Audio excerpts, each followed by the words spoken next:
Karibu katika episode ya 7 na ya mwisho ya recap yetu. Tulipokuwa tumekomea katika episode ya 6 ni mara baada ya kumshuhudia bidada Gabby akiwa anayasikia yote ambayo alikuwa akidiskasiwa nyakati za usiku na Mwamba Charlie pamoja na bidada. Basi moja kwa moja akaenda kutoa umbea huo kwa bidada Ashlet. Mwanamama Ashlet pasipo hata kupepesa macho akasema kwamba popote atakapokamatwa Mwamba Charlie basi anatakiwa kulambwa risasi ya kichwa. Huku katika mainland yule mwanamke mpelelezi alikuwa akiangalia picha ya kaka yake na Mwamba Charlie, alikuwa anafahamika kama Louis. Na katikati ya mjadala huo ghafla tu yule mwasi akaingia hapo na kuanza kushambulia risasi. Majibizano yake yalidumu kwa muda mrefu na mwisho wa siku wote wakawa wamepigana risasi, lakini kwa bahati nzuri ni kwamba huyu mpelelezi alikuwa amepigwa katika bega na Mwamba kaka jambazi akawa amepigwa katika eneo lake la tumbo. Mwisho wa siku akazidi kukimbiziwa mpaka katika maeneo fulani hivi chini ya daraja, na alipoweza kumhoji basi alikwenda kutaja location ni wapi ambapo ile kambi inapatikana. Huku kisiwani mwanamama Ashlet hajui chochote kinachoendelea. Alikuwa akiwakusanya wanafunzi wake na kuwapeleka katika maeneo ya ibada kama kawaida. Lakini kwa kitendo cha Mwamba Eric kugundua kwamba mke wake anadanganya kuhusiana na hao aliens ambao watakuja kuichukua hii sayari yao, basi aliamua kusema kwamba sitoelekea hata huko katika ibada yenu. Na mwanamama Ashlet anaga kabisa kumbembeleza mtu, akamwambia Mwamba kama unabakia bakia, lakini mimi basi nitaelekea na Gabby. Lakini wakati huo akasema kuwa nimeweza kugundua uhusiano wa karibu sana kati ya Gabby pamoja na Mwamba Joe ambaye ni mkuu wa kijeshi hapa katikati. Na mama akasema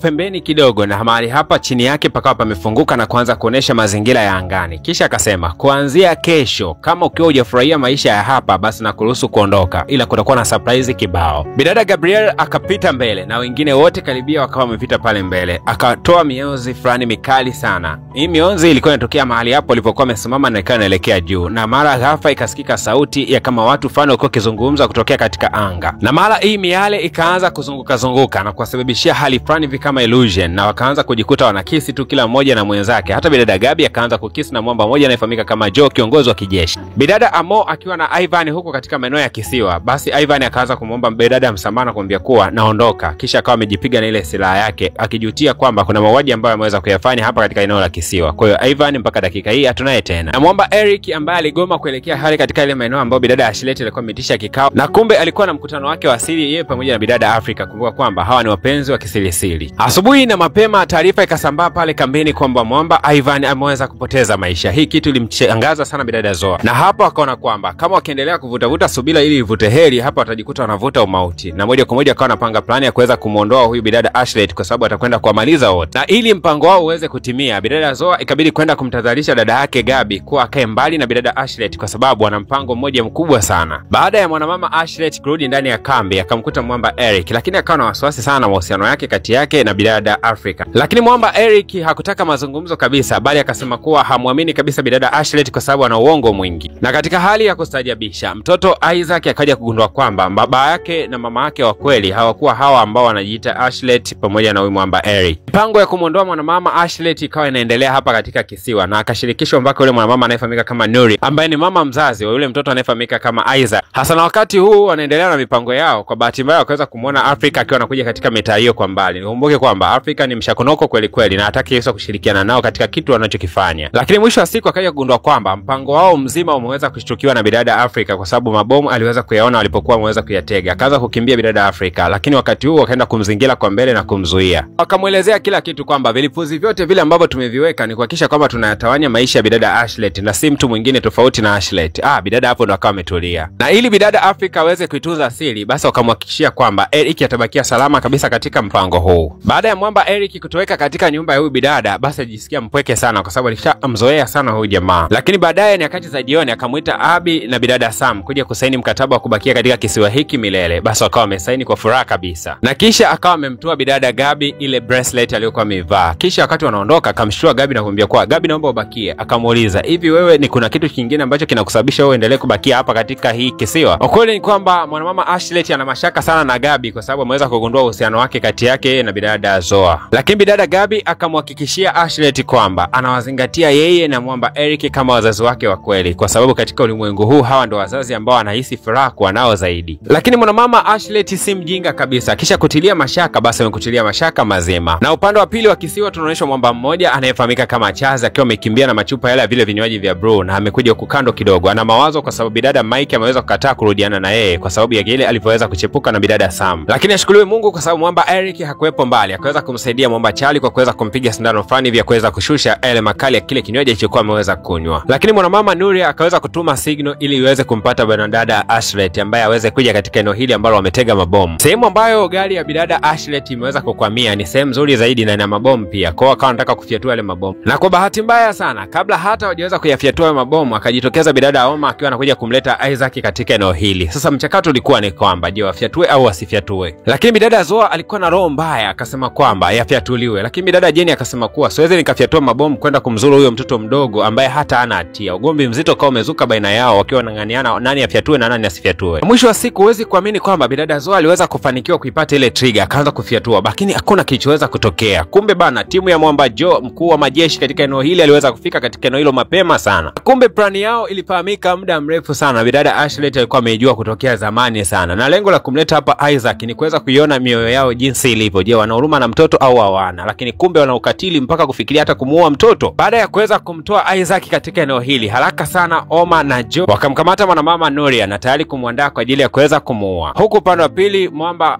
Eric pamoja na bidada Africa walikuwa na ugomvi fulani siku ya leo. Lakini kwa bahati mbaya katikati ya ugomvi wao, bidada Africa akaonekana kana kwamba anataka kutapika, hali ilikuwa inaashiria kwamba huenda ni mjamzito. Hasa huku upande wa pili bana, plani nzima kwa nini iliweza kuvurugika? Kumbe mtu pekee ambaye aliweza kuharibu plani hii alikuwa ni bidada Gabi ambaye alikuwa yuko jirani sana na Ashlet. Na ndiye aliyekuwa amempa mwanamama Ashlet taarifa nzima na mpango wa kuweza yeye kulipuliwa. Hasa siku ya leo katika hali ya kushangaza sana, yule mwanadada mkatili kweli kweli ambaye yuko katika kikosi cha jeshi, kumbe ni mpelelezi na anafanya kazi chini ya baba yake na mwanadada Sam. Na akamsaidia kuweza kutoa microchip ambayo ilikuwa imepandikizwa katika mwili wa bidada Sam pale. Bidada Jenny kwa mpango wake wa kuweza kuhakikisha kwamba wanamsaliti huyu mwanamama Ashlet, basi siku ya leo ilikuwa ndio siku yao ya hukumu, kwani wanakwenda kutupa katika lile bonde kwa kupigwa na ile sindano katika maeneo ya kichwa. Na hatujui ni kwa nini bidada Zoa aliweza kuachwa, kwa sababu na yeye alikuwa ndani ya huo mpango. Haijaeleweka ni kwa nini, lakini bidada Zoa akaamua kumfuata huko bidada Jenny alikokuwa anaelekea kuweza kuuliwa.